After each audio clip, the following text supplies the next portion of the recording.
Stayed at a hostel last night. It was so cozy.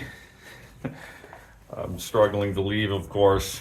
The temperature is just below freezing. In the 20s for the Fahrenheit, folks. Below zero for the centigrados. As you can see from above, there is now light in the sky. It's approaching 9:30. The winds are out of the northwest and a bit west. I'm trying to go south and southwest and occasionally east.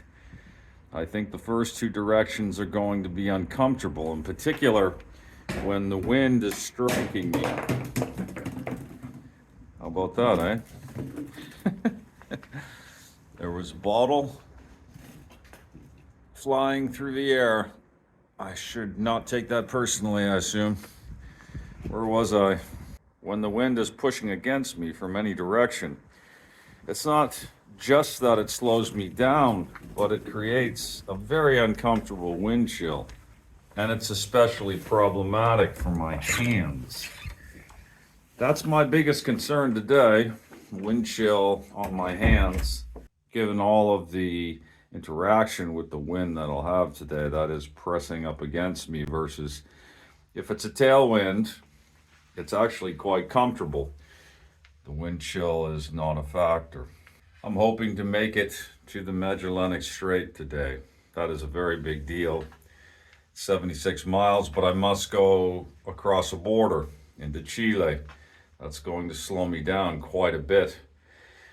Of course, the wind too is going to slow me down. When I get to the ferry, it departs every hour, so depending on my timing, that could be another significant delay.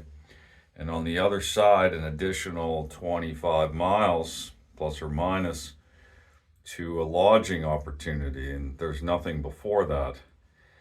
So ultimately, a massive day.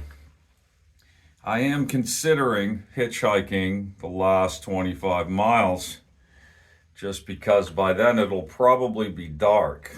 However, the wind might be in my favor, so I will consider that at that moment.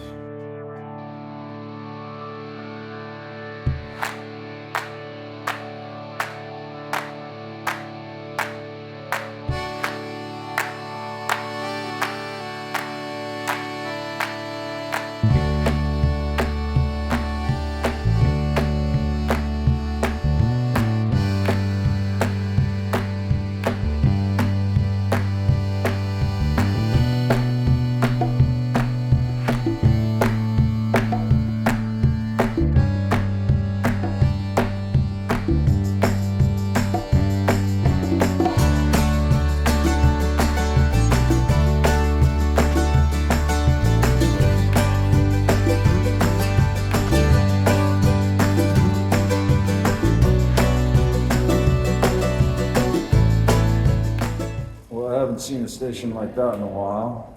Not just departing Argentina, although I will not be gone very long.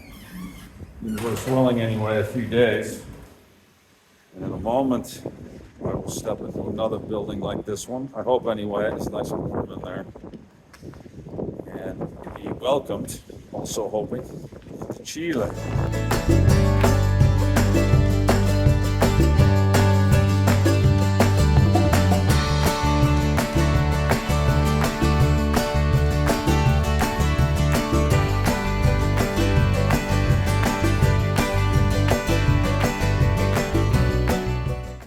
A big process there. 3 stations. The hardest part was they wanted the number, the registration number, off the bicycle. That was a big ask because that bike has a lot of miles on it. You know, there's a sticker typically under the crank. Well, mine was there. I knew it was there. I also knew it was quite beat up, and I didn't think it was legible. But I was wrong. I took a picture of it. Unfortunately, I could read it when I really zoomed in. You would think I was finished, but apparently they're going to inspect my bags now. It's very cold, and the wind is now so strong that it's certainly in the danger zone. And I have a 18-mile section where it will be a crosswind. I'm not sure I can even hold the bike on the road, so the situation may require me to hitchhike through that piece. The process has concluded, and I am officially free to wander in Chile.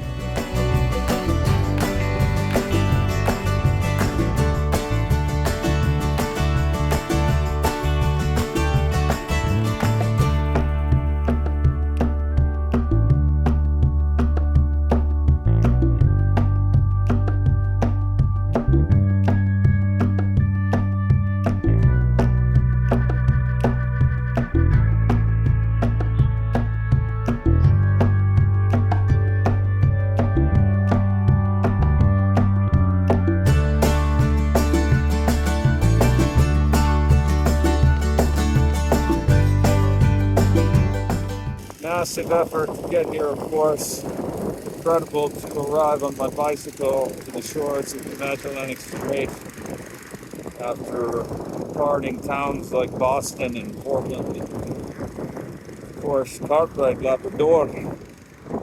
But here I am. I have ridden to the north shore of the Magellanic Strait. Now I'm awaiting a boat. They go every hour. I haven't had a chance to time just yet.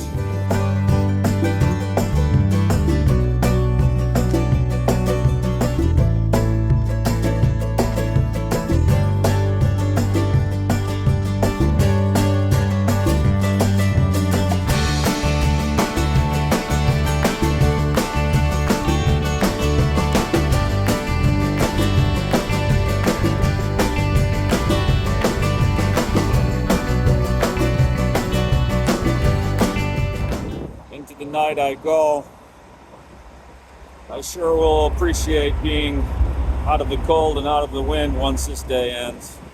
However, I'll also be on the grand island of Tierra del Fuego.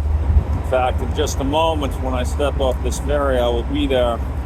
It is, to say the least, a massive accomplishment, even though I have 24 very uncomfortable miles to ride, so I cannot celebrate it just yet. Once I get inside, I certainly will, though. Well, I'm standing out here in the cold because I wanted everyone to see the gravel shoulder that I rode on last night for 10 miles after I crashed. That crash came very suddenly without warning. The road was covered in ice. I'm happy to see this morning that it's melting.